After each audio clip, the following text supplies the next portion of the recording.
Welcome back to the channel, guys. My name is Deluxe, and today we have the jeesica Aester Gun Girl. Now, I really like the art right here. I really like just box arts in general. We have some branding on the left, and then some more tasteful artwork, I guess, and then stickers of approval. Now, let's take her outside of the box. So yeah, taking her outside of the box, we can actually see that there's not a lot going on here. Just a regular blank body that they've released before, other than some decals that you can see right here on their chest as well as on the neck, and a sculpted cybernetic neck right here. There's not really much like anything crazy going on other than some of the boots. The sculpted hair is very nice. I mean, like, it's beautiful, and so is the faceplate. Like, they put a lot of effort into this faceplate. Like, I genuinely, like, this is one of the best faceplates I think I've ever seen. And her eyeballs actually move around, which is something that I've never seen before. So yeah, that's a really cool detail that I've just never had before. But I guess we'll get into that when we get there in articulation. But let's look at the accessories, because I feel like that's where most of the work went into. So taking a look at the accessories, I did buy the deluxe edition, so it came with this array of stuff. Now, for the standard edition, you're only getting this top portion. Now, for the deluxe edition, you're getting all of this, as well as the top portion included. Now, we can see that she comes with this cloth jacket that does have a wire in it. We can actually see it right here. It folds around and folds in whatever way you want it to, so, you know, that's pretty good. And it does shine under UV light. I don't have a UV light, but, you know, that's cool. It's a cool detail. As well as coming with these articulated gauntlets that have individually articulated fingers and thumbs. And if you've ever had a model kit, it's kind of like that. As well as coming with this more machine gun and submachine gun attachment for these gauntlets. You can mix and match them as much as you want, as well as coming with one pair of hands for the gun that she does come with. It's more of a pistol than anything. Now, there is a holster for it. She comes with this utility belt that you can hang these things off of it, but honestly, I don't really recommend it, but we'll go over that with the problems with this figure. Now, she does come with some extra pairs of underwear if you don't like the style of this one or the one that's on the other one. Actually, it's a mix and match type of deal. Now, for the deluxe edition type of stuff, you do get this 2 different faceplates, which is way better than just having one. They also have the eyeball moving gimmick, so that's pretty cool, as well as having like these array of hands that are a little bit weird choices of hands, because like these two are very similar, while this one and this one are very like offset, and this one's really offset of type of hands that like aren't really seen in other action figures. Now, she does come with this major like huge machine gun that I think was really what sold me on it. I just think it looks so freaking cool. Now, she does come with this joint that allows you to have both guns on one hand. I don't really care for it, to be honest, but she does come with some extra joints just in case any of yours break, as well as 2 forearms just in case those break, I guess. Now, they do feel pretty flimsy, but again, I'll go over the problems when that time comes. Now, you do get this extra plain body if you order the deluxe edition, and that's what also really sold me. I mean, like, if I'm gonna pay this amount, if I'm already gonna pay a high amount, I might as well pay extra and get all of this stuff, but I'm pretty sure that was the whole point of their sales tactic, I guess. But moving on, we can get to the articulation.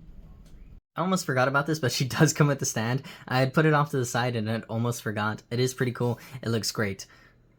Now, taking a look at her articulation, we can actually see that she does look up quite the amount, look down all the way, as well as having articulated pigtails. Now, for the shoulders, it does move all the way around, but I personally don't really like this type of joint. It feels like it's always going to break on me. Now, she does have a lateral joint, more Rebel Tech style, so that way she can cross arms without having a butterfly joint, because I feel like she was too small to have a butterfly joint to begin with. Anyways, but she does have a bicep swivel and a ball joint at the very end, so that way you can have way more wrist articulation. And now, looking at the torso, which I think is probably one of the best innovations, is that she does have some rubber right here, so that way you can bend her forward a lot more, as well as back a lot more. But you can see whenever you do it incorrectly, you can see that it folds in on itself. So you don't want to do that. That's something to be careful. But when you get over it, it does bend back quite the amount.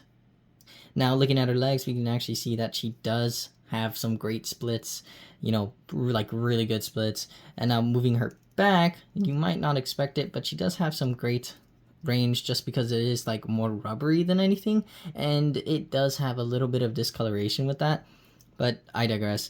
Moving on to her thighs, she does have a thigh swivel, as well as waiting for this thing to focus, and she does have a double jointed knees, so you know that's great, and it slots in perfectly, which is why her legs are so lanky and kind of like off-putting to some, I guess. Now, she does have great range of ankle articulation, as well as having a toe joint, so you know, overall, all the articulation that you would ever want out of a figure, out of an action figure, than anything. But again, you know, it's great. So, let's talk about the problems with this figure.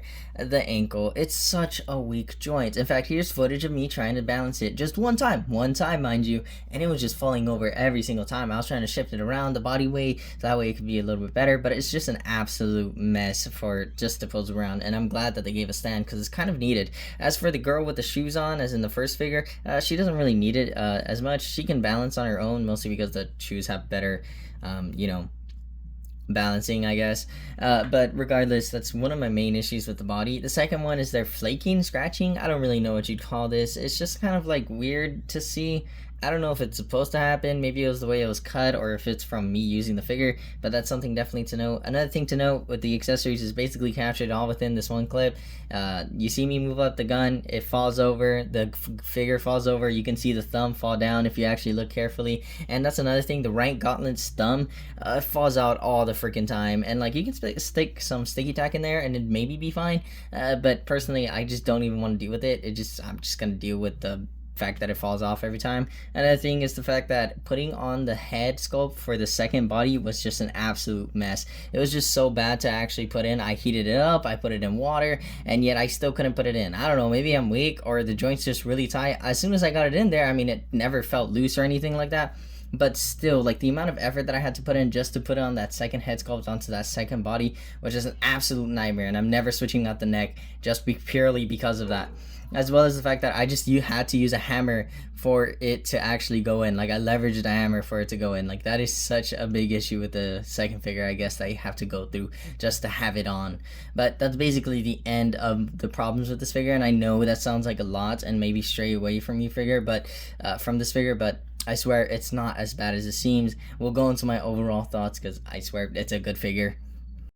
So my ending thoughts are, yeah, she's a great figure. I absolutely adore her. She's so nice to pose around because all of the joints are super smooth. The only problem is, again, the ankle joint. It really does get to me sometimes. But other than that, the accessories are great. They look great. They're so much fun to have. She's just so much fun to just pose around with. Her jacket just looks freaking cool. She just looks overall super cool. The only thing that I wish they would have sold or maybe included were some pants to go along with her. I know that's not really accurate to the character, but I would have loved it.